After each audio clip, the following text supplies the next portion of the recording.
ശുദ്ധീകരണ സ്ഥലത്തെക്കുറിച്ചും മരിച്ചവർക്ക് വേണ്ടിയുള്ള പ്രാർത്ഥനകളെക്കുറിച്ചും കത്തോലിക്ക വിശ്വാസികൾക്കിടയിലുള്ള ചില സംശയങ്ങൾക്കും ചോദ്യങ്ങൾക്കുമുള്ള ഉത്തരങ്ങളാണ് ഈ എപ്പിസോഡിൽ പ്രധാനമായും നാം ശ്രദ്ധ കേന്ദ്രീകരിക്കുന്നത്.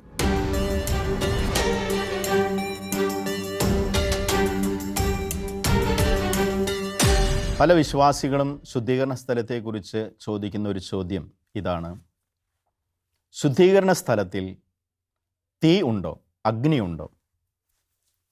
ശുദ്ധീകരണ അഗ്നി എന്നൊരു പ്രയോഗം തന്നെ നമ്മുടെ പ്രാർത്ഥനകളിൽ ഉണ്ട്. ഇനി ഉണ്ടെങ്കിൽ അത് എപ്രകാരമുള്ള ഒരു തീയാണ്? ആത്മാക്കളുടെ വിശുദ്ധീകരണത്തെക്കുറിച്ചാണ് ശുദ്ധീകരണ സ്ഥലം എന്ന് പറയുമ്പോൾ നാം മനസ്സിലാക്കുന്നത്.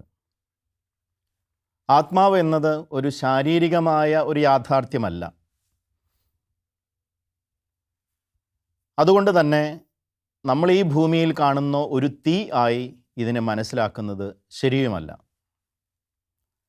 ശുദ്ധീകരണ സ്ഥലത്തെക്കുറിച്ച് പ്രതിപാദിക്കുമ്പോൾ, ചിത്രങ്ങൾ വരയ്ക്കുമ്പോഴൊക്കെ കലാകാരന്മാർ തീയിൽ കിടക്കുന്ന ആത്മാക്കളെ അവതരിപ്പിക്കാറുണ്ട്, ചിത്രീകരിക്കാറുണ്ട്. അപ്പോൾ ഈ തീ എന്ന് പറയുന്നത് പ്രതീകാത്മകമായി വേണം നാം മനസ്സിലാക്കുന്നതിനായി. വിശുദ്ധ ഗ്രന്ഥത്തിൽ തീ പരിശുദ്ധാത്മാവിൻ്റെ പ്രതീകമാണെന്ന് നമുക്കറിയാം. പരിശുദ്ധാത്മാവാകുന്ന അഗ്നി, തീ ആത്മാക്കളെ വിശുദ്ധീകരിക്കുകയാണ് എന്ന് മനസ്സിലാക്കുന്നതിൽ തെറ്റില്ല. അപ്പസ്തോല പ്രവർത്തനങ്ങളിൽ നാം വായിക്കുന്നത് പോലെ തീനാക്കുകളുടെ രൂപത്തിൽ പരിശുദ്ധാത്മാവ് അപ്പസ്തോലന്മാരുടെയും പരിശുദ്ധ അമ്മയുടെയും മേൽ ഇറങ്ങി വന്നു.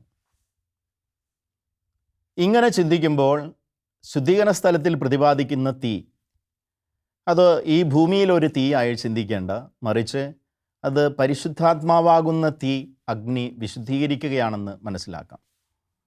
ഈ ഭൂമിയിൽ തന്നെ അഗ്നി നമ്മൾ ഉപയോഗിക്കുന്നത് പലപ്പോഴും വിശുദ്ധീകരിക്കുന്നതിന് വേണ്ടി തന്നെയാണ്. നമുക്കറിയാവുന്നതുപോലെ പല ലോഹങ്ങളും നാം വിശുദ്ധീകരിക്കുന്നത് തീയിലിട്ടാണ്. അഗ്നിയിൽ ശുദ്ധി ചെയ്തെടുക്കുന്ന ലോഹങ്ങൾ നമുക്കറിയാം. അപ്പോൾ ശുദ്ധീകരണത്തിൻ്റെ ഒരു പ്രതീകാത്മകത കൂടി ഇവിടെയുണ്ട്. അപ്പോൾ ഏറ്റവും ലളിതമായി പറഞ്ഞാൽ, ഈ ഭൂമിയിൽ നാം കാണുന്ന ഒരു തീ ആയി ഇതിനെ മനസ്സിലാക്കേണ്ട, മറിച്ച് വിശുദ്ധീകരിക്കപ്പെടുന്ന ഒരു അനുഭവമായി ഇതിനെ മനസ്സിലാക്കാം. സഭാപിതാക്കന്മാർ ഈ ഒരു കാര്യം സൂചിപ്പിച്ചിട്ടുണ്ട്. ഇത് ഒരു മെറ്റീരിയൽ ഫയർ അല്ല എന്ന്, ഒരു സ്പിരിച്വൽ ഫയർ ആണെന്ന്, ആത്മീയമായ അഗ്നിയാണെന്ന് അവർ രചിച്ചിട്ടുണ്ട്, എഴുതി വച്ചിട്ടുണ്ട്.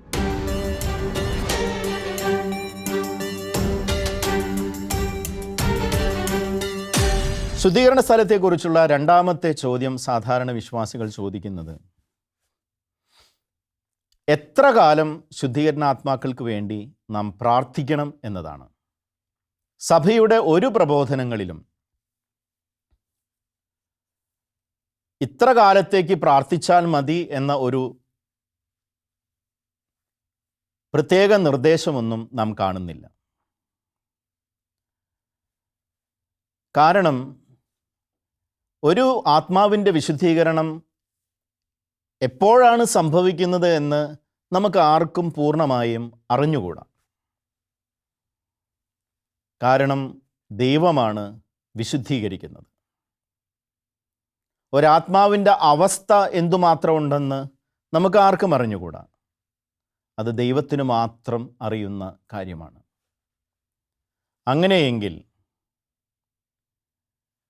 ശുദ്ധീകരണ സ്ഥലത്ത് ഒരു ആത്മാവ് എത്ര കാലമുണ്ടെന്ന് കൃത്യമായി നിർവചിക്കാനോ പ്രസ്താവിക്കാനോ നമുക്ക് ആർക്കും സാധിക്കുകയില്ല. നമ്മൾ ഒരു ആത്മാവിന് വേണ്ടി പ്രാർത്ഥിക്കുമ്പോൾ തീർച്ചയായും ശുദ്ധീകരണ ആത്മാക്കൾക്ക് മുഴുവനും വേണ്ടി കൂടി തന്നെയാണ് നമ്മൾ പ്രാർത്ഥിക്കുന്നത്. ഒരു ആത്മാവിന് വേണ്ടി പ്രത്യേകം നിയോഗിച്ച് പ്രാർത്ഥിക്കുമ്പോൾ അതിൻ്റെ ഫലം തീർച്ചയായും ആത്മാവിന് ലഭിക്കുന്നുണ്ട്. അതിലുപരിയായി ശുദ്ധീകരണ സ്ഥലത്തിലെ എല്ലാ ആത്മാക്കൾക്കും അതിൻ്റെ പ്രയോജനം ഉണ്ടാകുന്നുണ്ട്.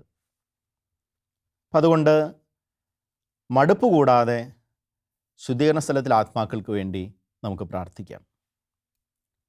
മൂന്നാമതൊരു ചോദ്യം സാധാരണ വിശ്വാസികൾ ചോദിക്കുന്നത് ഇതാണ്: ഞാൻ പ്രാർത്ഥിക്കുന്ന ആർക്ക് വേണ്ടിയാണോ ഞാൻ പ്രാർത്ഥിക്കുന്നത് ആ വ്യക്തി സ്വർഗത്തിലാണെങ്കിൽ ഞാൻ പ്രാർത്ഥിച്ചിട്ട് കാര്യമില്ലല്ലോ. ചിലർ മറിച്ചും ചോദിക്കാറുണ്ട്, നരകത്തിലാണെങ്കിൽ പ്രാർത്ഥിച്ചിട്ട് ഉപകാരമില്ലല്ലോ. അപ്പം അതുകൊണ്ട് എന്ത് ഉറപ്പിന്മേലാണ്, എന്ത് അടിസ്ഥാനത്തിന്മേലാണ് ഞാൻ പ്രാർത്ഥിക്കുന്നത്? തീർച്ചയായും മരണശേഷം ഒരു ആത്മാവ് എവിടെയാണെന്ന് നമുക്ക് ആർക്കും അറിഞ്ഞുകൂടാ, ദൈവത്തിന് മാത്രമേ അറിയൂ. തനത് വിധി അനുസരിച്ച് 3 സാധ്യതകളുണ്ടെന്ന് നമ്മൾ കണ്ടു കഴിഞ്ഞു. ഒന്നുകിൽ സ്വർഗത്തിൽ, അല്ലെങ്കിൽ നരകത്തിൽ, അല്ലെങ്കിൽ ശുദ്ധീകരണ സ്ഥലത്ത്. പക്ഷേ നാം പ്രാർത്ഥിക്കുന്നത്, നമ്മുടെ പ്രാർത്ഥനകൾ സമർപ്പിക്കുന്നത് എല്ലാം അറിയുന്ന ദൈവത്തിൻ്റെ തിരുമുമ്പിലാണ്. അപ്പോൾ നാം ആർക്ക് വേണ്ടിയാണോ പ്രാർത്ഥിക്കുന്നത് ആ ആത്മാവ് എവിടെയാണെന്ന് നമുക്കറിയില്ലെങ്കിലും ദൈവത്തിന് കൃത്യമായിട്ടറിയാം. അപ്പോൾ ഞാൻ പ്രാർത്ഥിക്കുന്ന വ്യക്തി ആർക്ക് വേണ്ടിയാണോ പ്രാർത്ഥിക്കുന്നത് ആ വ്യക്തി സ്വർഗത്തിലാണെങ്കിൽ എൻ്റെ പ്രാർത്ഥന നിഷ്ഫലമായി എന്ന് ഞാൻ കരുതേണ്ട കാര്യമില്ല. തീർച്ചയായും ദൈവം എൻ്റെ പ്രാർത്ഥന സ്വീകരിച്ച് എൻ്റെ പ്രാർത്ഥന ആവശ്യമായ മറ്റ് ആത്മാക്കൾക്ക് അത് പ്രയോജനപ്പെടുത്തിക്കൊള്ളും എന്ന് വിശ്വസിക്കാൻ നമുക്ക് സാധിക്കണം. അതുപോലെ തന്നെ ഞാൻ ആർക്ക് വേണ്ടിയാണോ പ്രാർത്ഥിക്കുന്നത് ആ വ്യക്തി നരകത്തിലാണെങ്കിലും ആ പ്രാർത്ഥനയും നിഷ്ഫലമാകുന്നു എന്ന് കരുതേണ്ടതില്ല. ചുരുക്കി പറഞ്ഞാൽ നമ്മുടെ പ്രാർത്ഥന എന്ന് പറയുന്നത് ദൈവവുമായുള്ള നമ്മുടെ ഒരു ബന്ധത്തിൻ്റെ അടിസ്ഥാനത്തിൽ നടക്കുന്ന ഒരു കാര്യമാണ്. അത് എൻ്റെ ഒരു വ്യക്തിപരമായ ഒരു നേട്ടമായി ചിന്തിക്കരുത്, മറിച്ച് ദൈവവുമായുള്ള ബന്ധമാണ് അതിൻ്റെ അടിസ്ഥാനം. അതുകൊണ്ട് എല്ലാം അറിയുന്ന ദൈവത്തിനെ ഞാൻ ആർക്ക് വേണ്ടിയാണോ പ്രാർത്ഥിക്കുന്നത് ആ വ്യക്തിക്ക് ആ പ്രാർത്ഥനയുടെ സഹായം ആവശ്യമില്ലെങ്കിൽ മറ്റ് ആത്മാക്കൾക്ക് അത് പ്രയോജനപ്പെടുത്തിക്കൊള്ളുമെന്ന ഒരു വിശ്വാസത്തിൻ്റെ കാഴ്ചപ്പാടാണ് നമുക്കുണ്ടാകേണ്ടത്.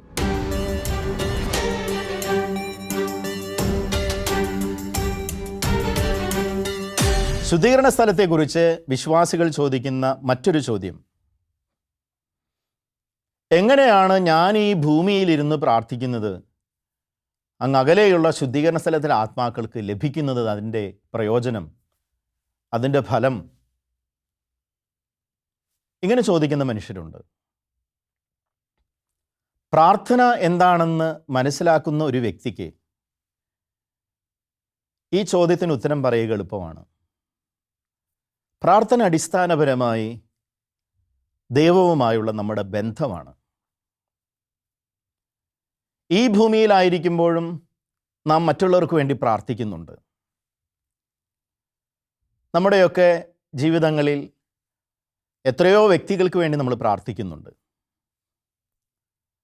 രോഗിയായി കഴിയുന്ന എൻ്റെ സുഹൃത്തിന് വേണ്ടി, അകലെയാണെങ്കിലും വിദേശ രാജ്യങ്ങളിൽ ജോലി ചെയ്യുന്ന വ്യക്തിയാണെങ്കിലും ഞാൻ ഈ നാട്ടിലിരുന്ന് പ്രാർത്ഥിക്കുമ്പോൾ അതിൻ്റെ ഫലം ആ വ്യക്തിക്ക് ലഭിക്കുന്നുണ്ടെന്ന വലിയ വിശ്വാസം നമുക്കുണ്ട്. കാരണം പ്രാർത്ഥനയ്ക്ക് ദൂരം ഒരു തടസ്സമല്ല, സമയം ഒരു തടസ്സമല്ല. കാരണം ദൂരത്തെയും സമയത്തെയും എല്ലാം അതിലംഘിക്കുന്ന, എല്ലാത്തിനെയും മറികടക്കുന്ന സർവശക്തനായ ദൈവത്തോടാണ് നാം പ്രാർത്ഥിക്കുന്നത്. അപ്പോൾ ഈ ഭൂമിയിലിരുന്ന് ഞാൻ പ്രാർത്ഥിക്കുമ്പോൾ ഈ ഭൂമിയിലുള്ള മറ്റുള്ളവർക്ക് അത് ലഭിക്കുന്നുണ്ടെന്ന്, അതിൻ്റെ അനുഗ്രഹം ലഭിക്കുന്നുണ്ടെന്ന് ഞാൻ വിശ്വസിക്കുന്നുണ്ടെങ്കിൽ തീർച്ചയായും ഞാൻ ഈ ഭൂമിയിലിരുന്ന് ശുദ്ധീകരണ സ്ഥലത്തിൽ ആത്മാക്കൾക്ക് വേണ്ടി പ്രാർത്ഥിക്കുമ്പോൾ അതിൻ്റെ അനുഗ്രഹം, അതിൻ്റെ ആശ്വാസം, ഫലം അവർക്ക് ലഭിക്കും എന്ന് കരുതുന്നതിൽ തെറ്റില്ല. പരീക്ഷ എഴുതാൻ പോകുന്ന കുഞ്ഞിന് വേണ്ടി അമ്മ ഉപവസിച്ച് വീട്ടിലിരുന്ന് പ്രാർത്ഥിക്കുന്നു. അമ്മയ്ക്കറിയാം അതിൻ്റെ ഫലം ആ കുഞ്ഞിന് ലഭിക്കുമെന്ന്. അത് എപ്രകാരം ലഭിക്കും എന്ന് അമ്മ ഒരുപക്ഷെ ചിന്തിക്കുന്ന പോലുമില്ല. എങ്ങനെയെങ്കിലും അതിൻ്റെ സഹായം, അനുഗ്രഹം, ഫലം അവനെ അല്ലെങ്കിൽ അവൾക്ക് ലഭിക്കുമെന്ന് അമ്മയ്ക്കറിയാം.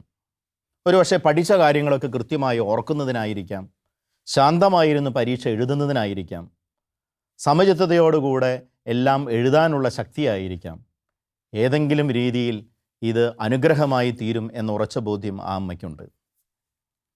എന്ന് പറയുന്നത് പോലെ നമ്മൾ ഈ ഭൂമിയിൽ വെച്ച് പ്രാർത്ഥിക്കുന്ന കാര്യങ്ങൾ അകലെയായിരിക്കുന്ന ശുദ്ധീകരണ സ്ഥലത്തിലെ ആത്മാക്കൾക്ക് അനുഗ്രഹമായി തീരും, ആശ്വാസമായി തീരുമെന്ന് ശങ്ക കൂടാതെ നമുക്ക് വിശ്വസിക്കാം. കാരണം ഇത് തിരുസഭയുടെ വിശുദ്ധ പാരമ്പര്യത്തിൻ്റെ ഭാഗമാണ്. വിശുദ്ധ ഗ്രന്ഥം നമ്മെ പഠിപ്പിക്കുന്ന സത്യമാണ്.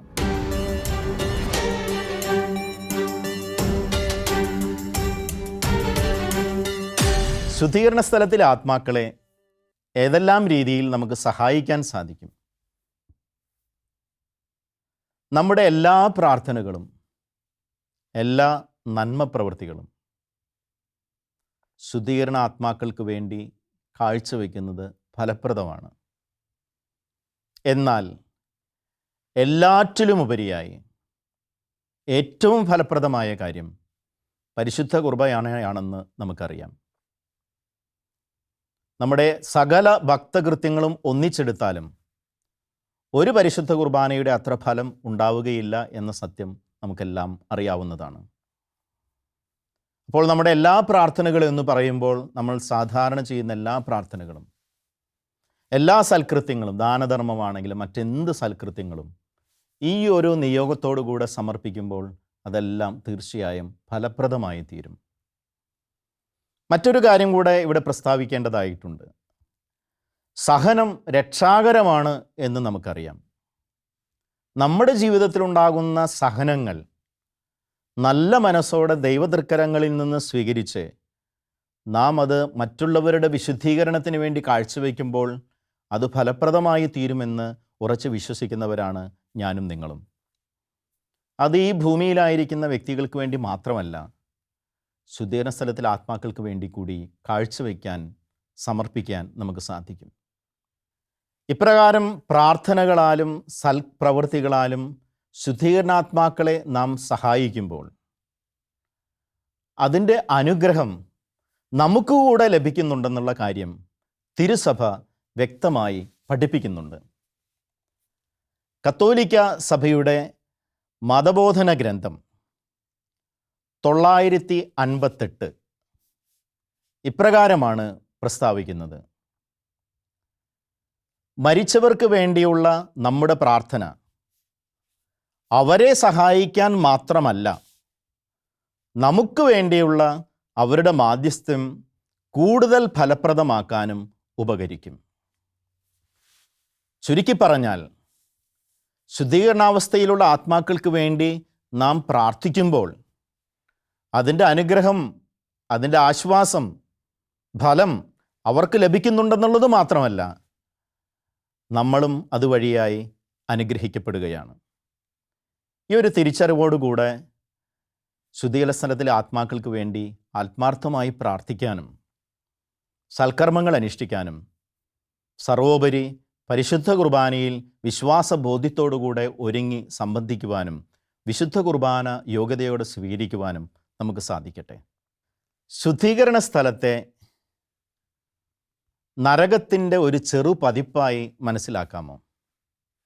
ചിലരങ്ങനെ ചിന്തിക്കുന്നവരുണ്ട്. നരകം ഏറ്റവും വലിയ ശിക്ഷകളുള്ള ഒരു സ്ഥലം, അതിൻ്റെ ഒരു മിനിയേച്ചർ ഫോമാണ്, ചെറു പതിപ്പാണ് ശുദ്ധീകരണ സ്ഥലം എന്ന് ചിന്തിക്കുന്നവരുണ്ട്. പക്ഷേ ഇത് രണ്ടും രണ്ട് യാഥാർത്ഥ്യങ്ങളാണ്.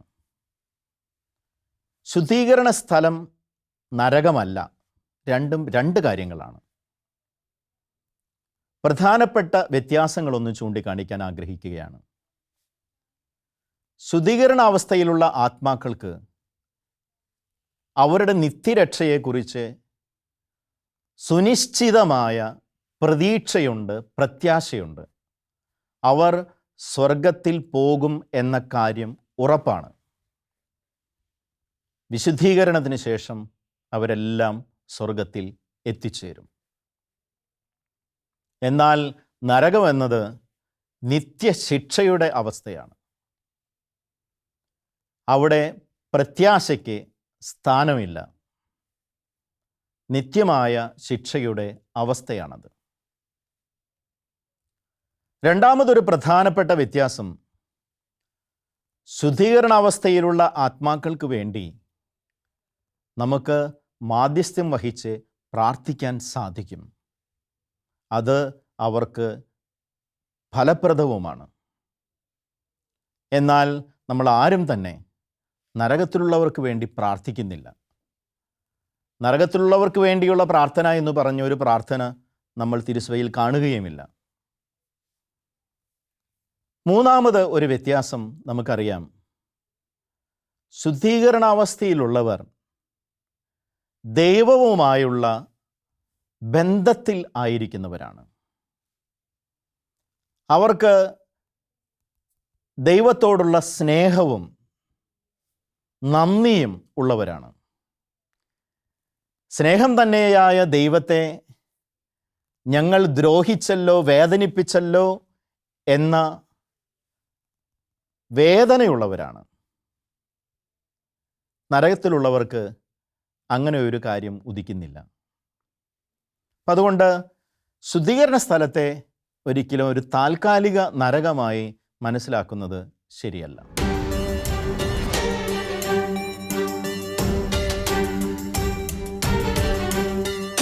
മരിച്ചവർക്ക് വേണ്ടിയുള്ള പ്രാർത്ഥനയെക്കുറിച്ച് സാധാരണ വിശ്വാസികൾ ചോദിക്കുന്ന മറ്റൊരു ചോദ്യം ഗ്രിഗോറിയൻ കുർബാനയെക്കുറിച്ചാണ്. എന്താണ് ഗ്രിഗോറിയൻ കുർബാന? മഹാനായ ഗ്രിഗറി മാർപ്പാപ്പയുടെ ജീവിതത്തിലുണ്ടായ ഒരു ദർശനവുമായി ബന്ധപ്പെട്ടാണ് കത്തോലിക്കാ സഭയിൽ ഗ്രിഗോറിയൻ കുർബാന എന്ന ഒരു പതിവ് ആരംഭിക്കുന്നത്.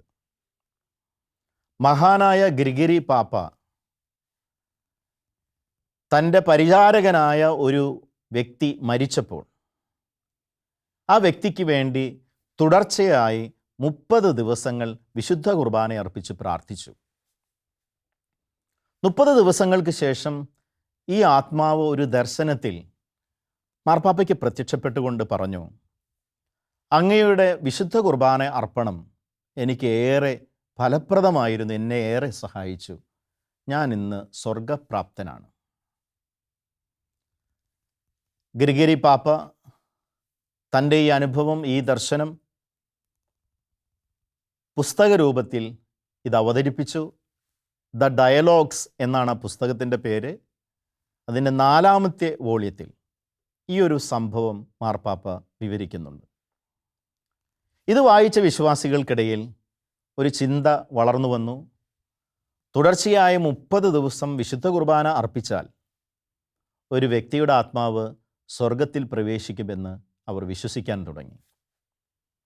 അന്നു മുതൽ ഒരാൾ മരിച്ചു കഴിയുമ്പോൾ തുടർച്ചയായി 30 ദിവസം വിശുദ്ധ കുർബാന അർപ്പിക്കാനായി വൈദികരെ സമീപിക്കുന്ന പതിവും സഭയിൽ ഉടലെടുത്തു.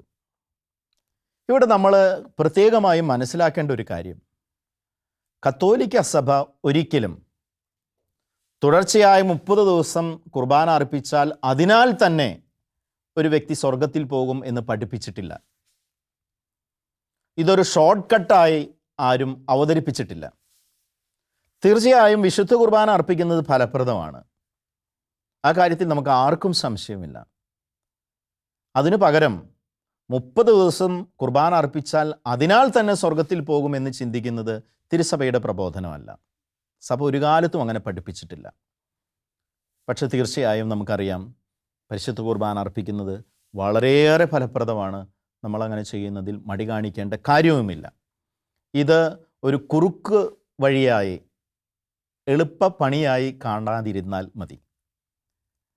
അല്ലെങ്കിൽ ചിലരെങ്കിലും ജീവിച്ചിരിക്കുമ്പോൾ തന്നെ ഗ്രിഗോറിയൻ കുർബാനയ്ക്കുള്ള കുർബാന ധർമ്മം, കുർബാന പണം ഏൽപ്പിച്ച് അലസരായി ജീവിക്കാനും സാധ്യതയുണ്ടല്ലോ. അങ്ങനെ ഒരർത്ഥത്തിൽ ഗ്രിഗോറിയൻ കുർബാനയെ നാം മനസ്സിലാക്കാൻ പാടില്ല.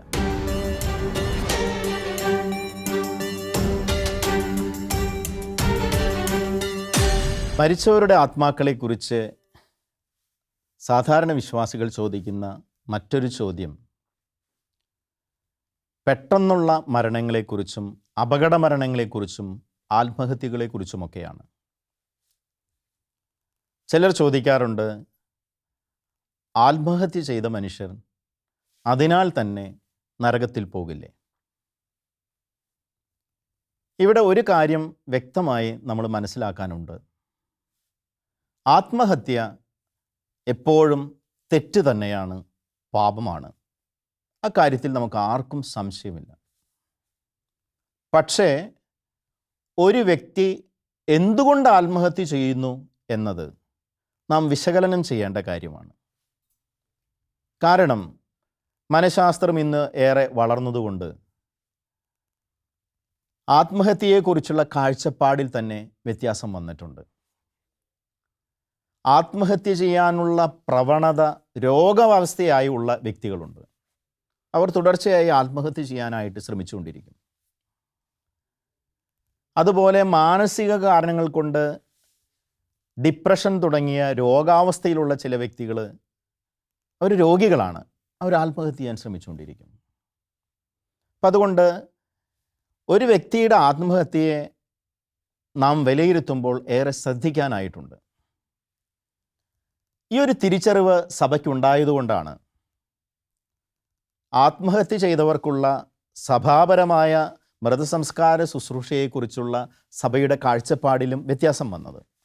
ഒരു കാലത്ത് ആത്മഹത്യ ചെയ്ത വ്യക്തികൾക്ക് സഭാപരമായ മൃതസംസ്കാര ശുശ്രൂഷ നിഷേധിച്ചിരുന്നു. ഇന്ന് അപ്രകാരം സഭ ചെയ്യുന്നില്ല. അന്ന് അങ്ങനെ സഭ നിഷേധിച്ചത് ആ കുടുംബാംഗങ്ങളെ വേദനിപ്പിക്കാൻ വേണ്ടിയൊന്നുമല്ല. അങ്ങനെയൊക്കെ ദുർവ്യാഖ്യാനം നടത്തുന്നവരുണ്ട്. പക്ഷെ അങ്ങനെയല്ല.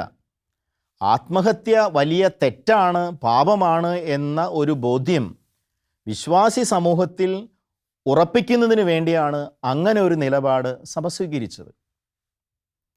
ഇന്ന് ആ ഒരു കാഴ്ചപ്പാടിൽ നിന്നും മാറി ആത്മഹത്യ തെറ്റ് തന്നെയാണെങ്കിലും ആത്മഹത്യ ചെയ്തവർക്കും സഭാപരമായ മൃതസംസ്കാര ശുശ്രൂഷ തിരുസഭ അനുവദിക്കുന്നുണ്ട്. അതേസമയം ആഘോഷപൂർവകമായ ചില ഘടകങ്ങൾ ഒഴിവാക്കണമെന്ന് ഇപ്പോഴും സഭ നിഷ്കർഷിക്കുന്നുണ്ട്.